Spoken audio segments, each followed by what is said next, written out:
மனம் கனமாக வலிக்கும் போது பொறுமையாக இரு. உன் வார்த்தைகளை புரிந்து கொள்ளாத போது பொறுமையாக இரு. பிறர் உன்னை தாழ்த்தும் போது பொறுமையாக இரு.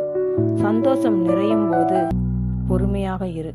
கதைத்திட வார்த்தைகள் இருக்கலாம் பல, எனினும் அவசரத்தில் பேசிவிட்டால் அள்ளிவிட முடியாது. பொறுமையாக இரு.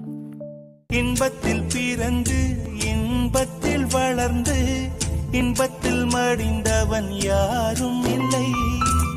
துன்பத்தில் பிறந்து துன்பத்தில் வளர்ந்து துன்பத்தில் முடிந்தவன் யாரும் இல்லை.